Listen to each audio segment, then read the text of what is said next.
បាទស្ទេបងប្អូននេះអញ្ចឹងខ្ញុំចង់នាំបងប្អូនមកអានបកជាមួយនឹង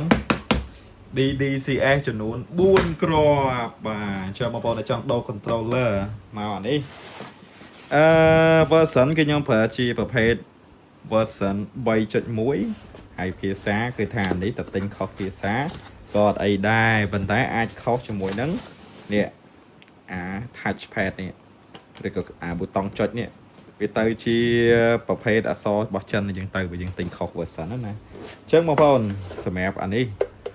បងប្អូនដែលយកទៅបដូរជាមួយនឹងម៉ាស៊ីនចាស់ហើយឲ្យខាងយើងតម្លើងឲ្យហ្នឹងគឺថាធានាឲ្យ3ខែបន្ទាប់ពីតម្លើងរួចធានាឲ្យ3ខែហើយបើថាខូចគ្មានរឿងអីក្រៅពីថាបើថាវាមានបញ្ហាមែនណាដូរថ្មីឲ្យហ្មងមកគ្រាប់នេះបើតម្លៃ controller 320បាទនេះ320មានអីគេខ្លះអញ្ចឹង controller មួយហើយយើងមាននេះខ្សែសម្រាប់ដោតពី controller អានេះហើយអានេះអញ្ចឹង320ជាតម្លៃអីវ៉ាន់បងប្អូនដែលចង់ផ្លាស់ប្ដូរយើងមានតម្លៃផ្សេងទៀតព្រោះយើងត្រូវការ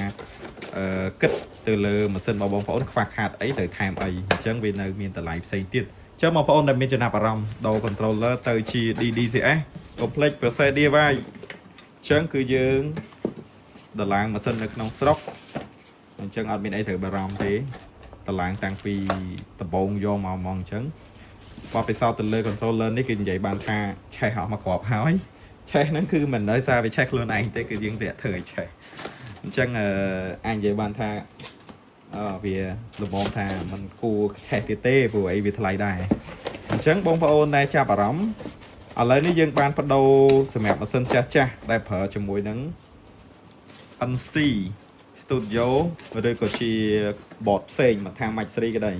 គឺយើងបានបដូរចំនួនច្រើនគួរសមហើយប្រភេទ inverter ក៏យើងបានប៉ះជាមួយនឹង inverter ខុសគ្នាច្រើន model មកដែរ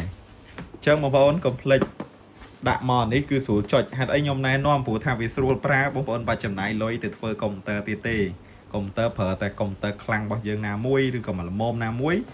រ៉ានអត់បាច់រ៉ានជាមួយនឹងកុំព្យូទ័រទៀតទេគឺយើងរ៉ានមកចេះតែម្ដងអញ្ចឹងបងប្អូនដែលមានចំណាប់អារម្មណ៍អាចតាក់ទងចូល Telegram process DIY ហើយអានេះបើគិតទៅជាមិនមែន stock សម្រាប់ដូរទេយើងសម្រាប់តម្លើងម៉ាស៊ីនហើយក៏មានលើសខ្លះសម្រាប់បដូរដែរអញ្ចឹងបងប្អូនដែលត្រូវការបដូរឥឡូវហ្នឹងរុះរាន់មកព្រោះអីអាចផ្លាស់ប្ដូរបានភ្លាមយកតែម្ដងអញ្ចឹងអ្វីដែលយើងត្រូវដឹងគឺចង់ដឹងថាបងប្អូនកំពុងតែប្រើអីគេហើយគ្រឿងអាដើមរបស់វាអីគេខ្លះយើងគ្រាន់តែឆែកបន្ថែមអាចផ្លាស់ប្ដូរជូនបានសម្រាប់អ្នកនៅពេញគឺទៅដូរផ្ទាល់ហើយសម្រាប់បងប្អូននៅខេត្តយើងអាចផ្ញើជាប្រអប់នឹងយកមកដូរក៏បានដែរព្រោះឥឡូវបបពិសោធន៍បានធ្វើរួចរាល់ហើយគឺជោគជ័យមកគ្រឿងបន្ថែមទៀតហើយកប់ខ្ញុំនៅតែណែនាំឲ្យណែនាំទៀតខ្ញុំអត់ចង់បង្ហាញឆាតដែលគាត់ថាស្រួលប្រើឲ្យបងប្អូនមើលទេដោយសារតែខ្លាចថាស្គាល់គ្នាអញ្ចឹងទៅ